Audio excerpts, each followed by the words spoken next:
Rapid Find Out in Marvel Comics.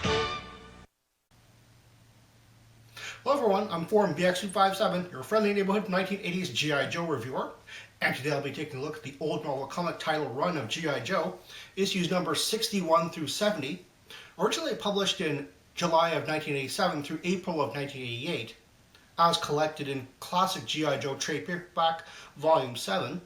This was quite recently published by IDW, so it's actually fairly easy to get these out there. Now, this volume actually collects quite a number of very important issues, including Fred the Crimson Guard taking over as Cobra Commander. We have the introduction of Jinx and Hardmaster to Billy. We have a very intense story arc of G.I. Joes being prisoners of war, as well as Destro's new look. Issue 61 is titled Beginnings and Endings. In this issue, Stalker, Quick Kick, Snowjob, and Outback are sent on a covert mission to Barovia to bust out an imprisoned U.S. reporter. The mission goes wrong, and 3 of the 4 Joes are captured and disavowed. Meanwhile, Billy begins to remember his time before the car crash and leaves his father, causing Cobra Commander to likewise quit Cobra. This is the first appearance of fictional country Barovia. The Blind Master and Jinx are finally named. This is the first appearance of Polly, Shipwreck's parrot, in the main title. Its actual first appearance was in G.I. Joe Special Missions number 1. And Roadblock debuts his new uniform too. This comic begins what fans call the Barovian POW story arc, which will continue through to issue 67. Fred the Crimson Guard, in a fit of rage, shoots Cobra Commander and decides to impersonate him. This issue's story was redrawn by Todd McFarlane in 1995 for G.I. Joe Special number 1. Issue 62 is titled Transit. In this issue, the captured Joes are sentenced to a Barovian gulag. After training with the Blind Master, Billy is taken by Jinx to the Presidio in San Francisco, and Outback returns to HQ after the failed Barovia mission to face Joes critical of his abandonment of his teammates. The story of Outback's escape from Barovia is shown in G.I. Joe Special Missions number 6. The first mention of Professor Onihashi, the Arashikage swordsmith, and his assistant are shown in a photograph. Jinx's Arashikage tattoo is shown, and Blind Master explains that she is Storm Shadow's second cousin on his mother's side. Now, I made a quip on the review of the 1987 Jinx action figure that I wondered how the last name was passed down through his mother, forgetting that Japanese tradition can actually do that. Apparently, the Blind Master listens to Beastie Boys, so being played by RZA in the Retaliation movie was a better choice than most fans are willing to admit. Issue 63 is titled Going Under. In this issue, while Flint, Lady J, Snake Eyes, and Scarlet are on vacation in Granada, Snake Eyes and Scarlet help a local blind man but step on a landmine, and all 3 are disintegrated in the blast. Stalker, Snowjob, and Quick Kick struggle to maintain their dignity in the Barovian gulag, and Fred prepares to go to Cobra Island. This issue starts suddenly with Flint, Lady J, Snake Eyes, and Scarlet on a beach with a downed helicopter. However, as far as I can tell, this is not a continuation of any previous story. This is the first appearance of Cobra Techno Vipers and fishing trawler Captain Min. At the Presidio in San Francisco, actually one of many hidden G.I. Joe bases, Billy meets Hawk, Ripcord, and Storm Shadow, and bears the bad news about the Softmaster and Candy to them. Dr. Mindbender and Serpentor begin to be suspicious about the G.I. Joe Quonset huts in Utah, and this is another highly recognizable cover. And actually, the third printing in the late 80s had the words Classic on the cover as part of So Much Fun Incorporated series of random bag 3-packs, bagged with X-Men 221 and or Hulk 335 and or Fantastic Four 306 and or Amazing Spider-Man 292, all reprints with Classic added to their covers. Issue 64 is titled Maneuvering for Precision. In this issue, Fred, posing as Cobra Commander, lands on Cobra Island to challenge Serpentor, so it's up to the Baroness to confirm his identity. Chuckles and Psychout are curious about the security of the G.I. Joe Quonset huts and try to investigate it, and Snake Eyes, Scarlet, and the Grenadian blind man, who was the Blind Master, fake their deaths and head to Barovia via France. This is the first appearance of Cobra Mamba helicopters and their pilots, Gyro Vipers, although they aren't actually named and they're shown helmetless here. Backstop and the Persuader tank make their first appearance, but Backstop isn't shown very clearly for some reason. This is the first appearance in unnamed cameo form of Sci-Fi and Frostbite, 1985 character. And it's the first appearance of Hardtop and Payload, although again, they aren't named, and Payload's skin tone suggests African American but was corrected to Caucasian in later appearances. Issue 65 is titled Shuttle Complex. In this issue, Cobra launches a space shuttle to stop the USAF from upgrading their satellites and possibly uncovering their terror drone plan. So it's up to the new G.I. Joe Space Shuttle Defiant to battle in outer space against the new Cobra Commander.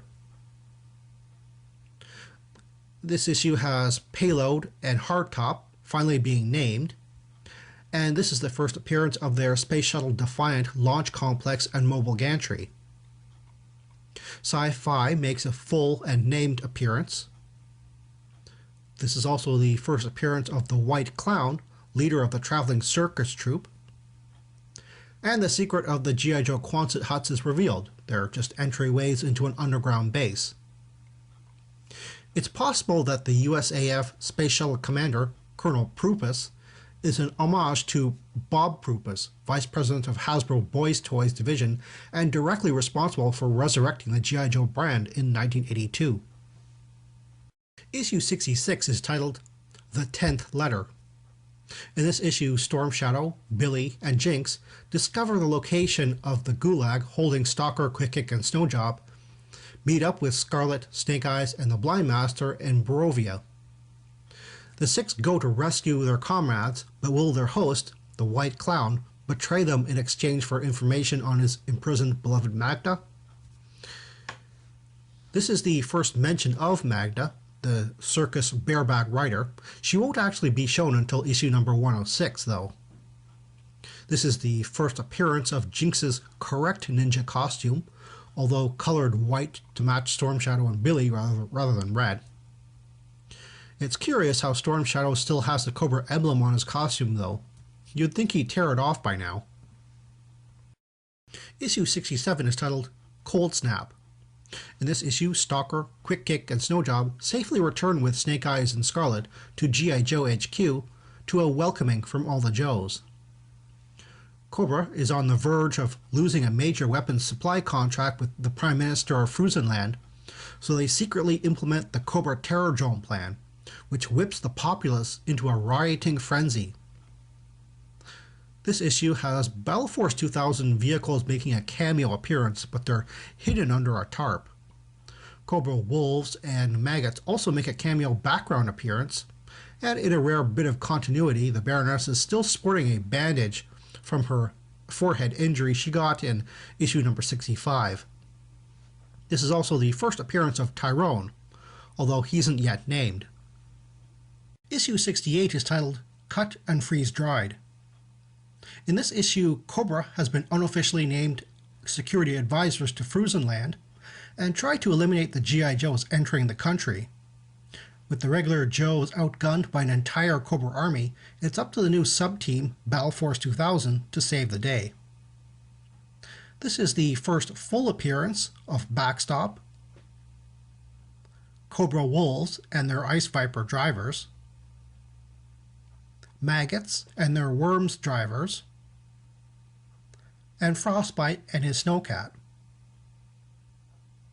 This is the first appearance of Battle Force 2000, consisting of Blocker, Blaster, Dodger, Avalanche, Maverick, and a cameo of knockdown. Also, their vehicles consisting of the Vindicator, Marauder, Eliminator, Vector, and Skysweeper. It is implied, but not shown, that the Dominator is there too, as the 6 vehicles later combine to form the future fortress. Also, this is the first appearance of Iceberg, and the LCV Recon sled. There are 2 dialogue mistakes. The first is where Hawk calls Iceberg Hawk, and where the Baroness orders the Ice Vipers to fire ski missiles, but are actually shown firing their conventional missiles instead. Also, a Techno Viper insinuates that Cobra bought the Paranoia technology from Quinn, who stole it from the Russians, but in issue number 2, ironically suggested by the footnote, he gave it back to the Russians and Cobra was never involved in any of this. Issue 69 is titled Into the Breach. On the back cover of the IDW volume, there's a typo calling this story Into the Beach, which they haven't caught even into the second printing. Anyway, in this issue, the Joes are in Sierra Gordo to help evacuate the US ambassador, but the new revolutionary leader wants them stopped since they might know about his connection to an exploitive American company. And Destro arrives to offer services to the revolutionaries, while Zorana and the Dreadnoks hijack the Joes' only escape plane. This issue is drawn by Tony Salmons, whose overly cartoon style has drawn some ire from the G.I. Joe fans for being inappropriate for the comic's tone. This is the first appearance of Crazy Legs. Destro dons his new 1988 outfit, and his assistant, the Sergeant Major, dons an Iron Grenadier's uniform for the first time. Interesting that the footnote answers Destro's TOW comment as wire-guided anti-tank missile. While technically correct, the acronym fully stands for Tube-Launched Optically Tracked Wire-Guided Missile. Also, this issue started a trend of miscoloring Roadblock's outfit, which would continue for many of his appearances. Issue 70 is titled Fair Trade. In this issue, the Joes plane, hijacked by Zorana and the Dreadnoks, crashes just short of escaping Sierra Gordo.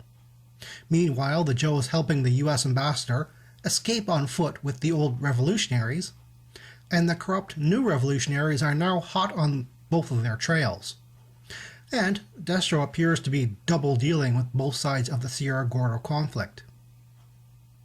This has the first appearance of El Jefe, leader of the old Sierra Gordo revolutionaries that the G.I. Joe team first helped in issue number 55. Well, that's all the time I have right now. Please check out my Facebook page for more information and behind-the-scenes photos for these reviews. Thank you for watching this video, and stay tuned for next time to see another 1980s G.I. Joe toy review. See you then.